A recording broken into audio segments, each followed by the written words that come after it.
Zach's Screen of the Week, an overview of a timely stock screening strategy aimed at helping you produce more profitable investing results. First profits, that's what we're screening for this time with Kevin Matras, our top stock screener here. So we're talking about companies that have finally posted a profit. Right. Their first profit. Hallelujah. As a matter of fact. Why this particular topic this week? Well, with first quarter earnings season winding down, I think it's a pretty apropos screen, something that I like to run all the time, right around earnings season. But again, it's always important to be able to find companies that have just recently shown their very first profit. It's an important thing. It's a Herculean achievement, and that's why we're looking at it. And why is it important?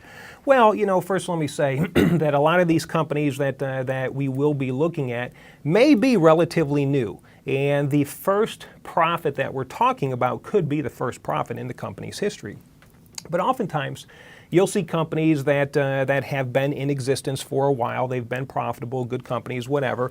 But for whatever reason, maybe they had fallen on some difficult times and they weren't able to produce a profit, but they have now finally been able to get back into a profitable position. And the reason why I like it is because the concept is, once you are looking at a company showing, a trend of improvement, usually that trend of improvement will continue. Whether that means they are, finally getting profitable or whether that means that they have just continued to be profitable.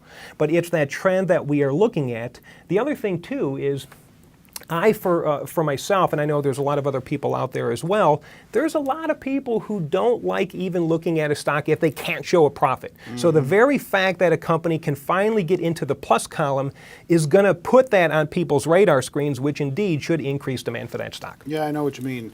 Even if a company is getting better in many ways, if it's not able to make that profit, kind of hard to justify in your mind buying the stock. First off, by the very definition of growth, if you got a company that is just progressively getting less unprofitable, that is still growth, right? They're losing less and less money. But again, it is entirely different being able to actually see a company put in the first print and actually make some money, and that is what we're going to be kind of concentrating on. All right, set this baby up. All right, so first off, the stuff we are looking for is, we're looking for EPS for the previous 4 quarters less than or equals to 0. This means that each of the previous 4 quarters, except the most recent quarter, they have not been able to show a profit.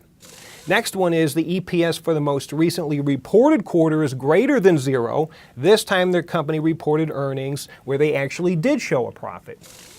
And for good measure, I usually like to look at companies that are trading over $5. I also usually like to look at companies that have 100,000 shares or better, but that is the crux of the screen. And some stocks that came through.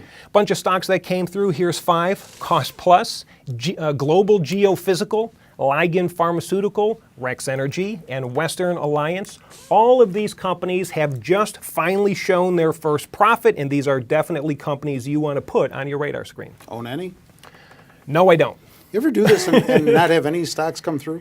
Sometimes when you're looking at a difficult period like a bear market, 2007, 2008, you'll see fewer stocks come through, but there's usually always a company out there or a handful of companies that are finally showing their first profit, and that's why you want to run this thing consistently. Okay, if you want a text version of the Screen of the Week, then all you have to do, if you're not there already, is go to Zacks.com. That's our homepage on the internet, and scroll down that homepage until you get to the picture of Kevin and the live link, which is the headline for this piece right next to that picture. If you want to know more about the Research Wizard, that is the backtesting program that Kevin uses to achieve all of his screens. It's a powerful program. Go to Zacks.com/researchwizard, and there is where you'll find more information on that.